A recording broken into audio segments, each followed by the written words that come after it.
Sanibona, ngaphambi singene kwivideo namuhla, ngithi angithathe lethuba ngibonge i-support nothando enikhombise lona lingaphezu kokucabanga kwethu.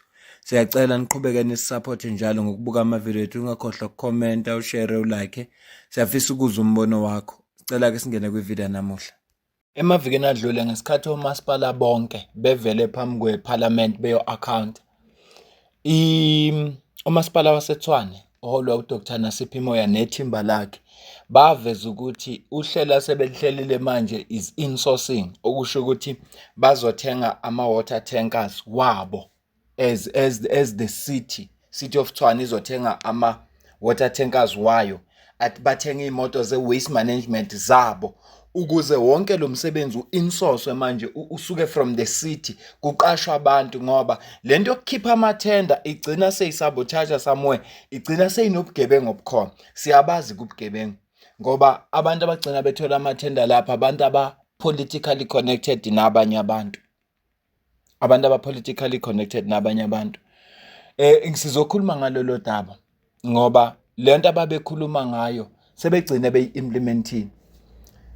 I-EFF kudala ilikhuluma udaba le-insourcing, kudala ibona abantu bokuqala abakhuluma ukuthi funa kube ne-insourcing. There's the reason why uma lezi zinto zenzeka uzobezwa bethi no, le idea ye-EFF ngoba kuma-manifesto wabo iyona nto ababekhuluma ngayo.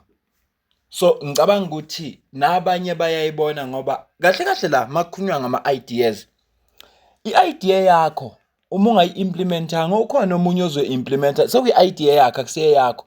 Futhi omunye umuntu angakwazi ukufunda ku-idea yakho bese yayithatha i-implementa ngoba eyibona ukuthi i-right. Ngapha e-KZN uma kukhulunywa ngodaba lama-illegal immigrant, sikhulumile ngeviki eliphelile if I'm not mistaken, lapho sibona isoduma MEC we-transport na if I'm not mistaken, MMC noma MEC somewhere lapho evele khona bekhuluma udaba lama-truck drivers nama-truck owners ukuthi kunama-truck azo-impounda ngoba ama-owner aqashe someone who's an illegal immigrant. Ngokomthetho nje wase-South Africa, uma aqasha someone oyi-foreigner, it's because of that person uza ne-skill, a-specialized skill, not ubo-driver kuse-specialized skill. Bakhona abantu la e-South Africa abanumber of code 14. So there is no excuse ukuthi kungathiwa uqasha ama-foreigners. Iziphi skill abazoza nazo? Isiphi leso skill leso esi-rare or specialized skill abazoza nazo? So i-KZN ke ithathe lelo gxathu lokuthi ayilwe nalolu daba lama-illegal immigrants. Akuliwa na wonke umuntu oyi-foreign ongene ngokomthetho abanankinga naye, kodwa akuliwa nodaba lama-illegal immigrants.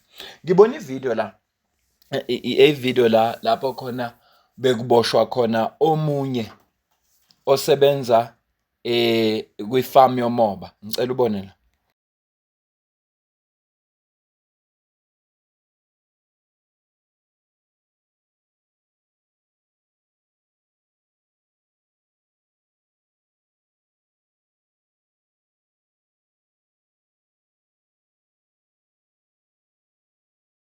Ngoba ubona ukuthi laba be-immigration bafikile kuleli plaza lomoba, nanga umuntu abamtholile, bamthola ukuthi is an illegal immigrant. Ngeke ngisayichaza, ngisabuyela emumva ngichaza ukuthi kungani kungaboshwe owner ngoba uyena umuntu osuke eqashe lo muntu. Ngeke ngisabuyela ngichaze lokho, sake sakuchaza ngaphambilini kuvidiyo engaphekwa 1 mhlawumbe amavidiyo awu-2 sichaza into eyodwa. Ngeke-ke manje sabuyela emumva sichaza ukuthi kwenzakalani, uthini futhi umthetho wase-South Africa. Kodwa nje e-KZN alifakwa, libuya nodaka. Into enhle ngaso sonke lesimo lesi, abantu laba bangama-illegal immigrants, abantu nje emphakathini bayazi ukuthi lapha kule FM kusebenza abantu abanjani. Okusho ukuthi le ndaba iyaziwa, akusiyo abantu abazocingwa uma kuthiwa bayafuneka noma kufuneka kuliwe nale nkinga, kodwa there is no political will. Asazi noma e-KZN benza ngoba sekuza udaba lama-elections ngonyaka ozayo, asazi, kodwa nje ukuba active kwabo kubuyisa ithemba, because umuntu ongene la illegal, lo muntu loyo wenza ubugebengu, that's criminality kahle kahle. It's criminality ngoba lo muntu ungene ngokungekho semthethweni. Kodwa kuba khona kwama-organization anjengo-March and March, MK Labour Desk, kube Operation Dudula ngapha eGauteng namanye, ngoba akusibo bodwa kodwa amaningi lama-organization ukuthi amanye awagqamile. Asidluleke sibuyele odabeni lelo ka Dr. Nasiphi Moya nethimba lakhe. Nansi ividiyo ngizobe sengiphawula emveni kwayo. Re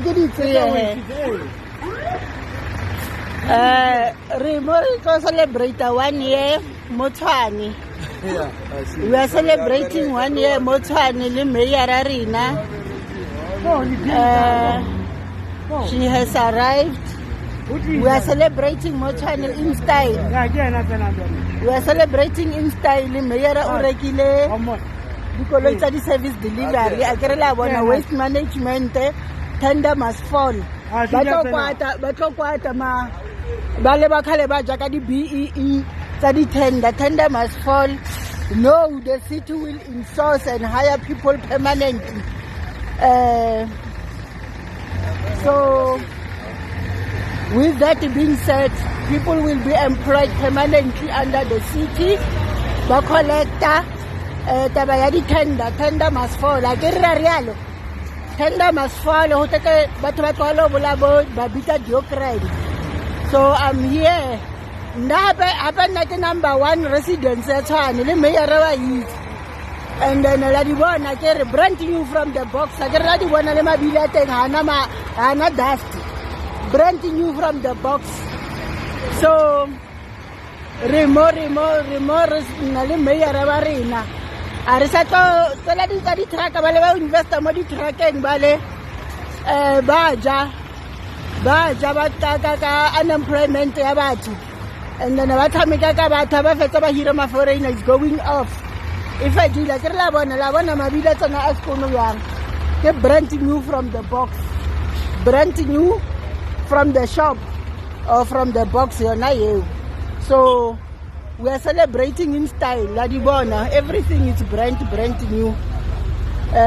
Rona batho ba city of Tshwane ba ba le mayor wa ba le vision wa tsena sekolo.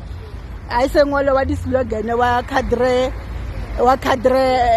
barking credentials tsa hore ba ile ko ahe tsa hore ne bona na ba le ko exile le hore ba itse opela kill the boer, kill the farm. We have a mayor with a vision. Tshwane, listen, disappointed. 2026 local government election is coming up. Ke tla ba ke le teng le nna ke le tseela information in regards le hore what was the good things that were achieved in this 1 year, what was the bad things, the negative, the bad.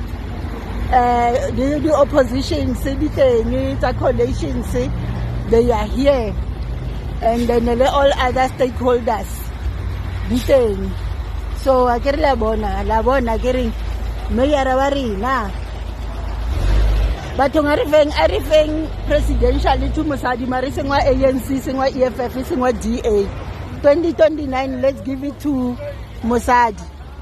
Again, we are capable. Yabona ukukhuluma ngento nithi nifuna ukuyenza nokuyenza into ezimbili ezehlukene. Into ezimbili ezehlukene. Uma ungabuyela emumva nje ulalela izethembiso ezenziwa iANC, so ngesikhathi sikaMbeki khona ezingafezekanga, ngesikhathi sikaZuma khona engafezekanga, ngesikhathi sika Ramaphosa uKhalima Mhlantu waba nesikhathi esincane. Asifezekanga. Kodwa nje ngincoma lento eyenziwa uDr Nasiphi Moya ukuthi kulamaviki amaviki aphelile mhlawumbe u5 awu6 bekhuluma ukuthi baphekwa lolu hlelo bese silibona lenzeka. Umzwile nalo mama obekhuluma ukuthi banemeya enevision. Banemeya enevision. Iyancomeka into abayenzile. Iyancomeka kakhulu. Yabona nje umsebenzi wakhe. Buka la matraka kangakanani. Angwabala ngisho kwabala. Kodwa benze show ukuthi bazowakhansela lamathenda. Njobe nje lo mama tender must fall. Isiphi isidingo sokuthi manje for uqoqi waste bese kudingeka ithenda, isidingo sobe sikuphi? Uyabona manje bazothenga ama water tank ngoba vele bashilo ukuthi uhlelo lwabo. Lama water tank mafias laba bakwazi ukubulala infrastructure ukuze bekwazi ukuthi kube yibona abasupply amanzi uzophela umsebenzi. bazobe kuyonjani ngoba i-City of Tshwane izokhipha ama-truck wayo. Izokhipha ama-truck wayo. Abantu baseTshwane bayoba bazazi bafunani uma bengamvotelanga. Bengayivotelanga i-Action SA kuma-local government elections ngonyaka ozayo. Uma bengamvotelanga uDr Nasiphi Moya as mayor, bayoba bazazi bafunani. In 1 year, kunomehluko omkhulu. Hands on. Unamaphutha njengomuntu wonke ophilayo. Akekho umuntu ophilayo ongenaphutha. So uma singase sibheka amaphutha wakhe, sizolahlekelwa ukubona ukuthi nazi izinto ezinhle azenzile in 1 year. So ngiyazi ukuthi bakhona abantu abazobheka ukuthi unamaphutha athize. Yebo unamaphutha futhi ufanele ukuba nawo njengomuntu ophilayo. Mina nje njengami angeke ngivume ukuholwa umuntu ongenalo iphutha. Ngoba uma ngase ngiholwe umuntu ongenalo iphutha, mzukwane lenziwe yimi, kuyoba sengathi ngenza into enkulu. Kanti uma uholwa umuntu olenza iphutha, uyo-understand uma wenza iphutha ngoba naye uyalazi iphutha. Cela ukuze ukuphawula kwakho. Mina nawe sidibane kwivideo elandelayo. Ngiyabonga.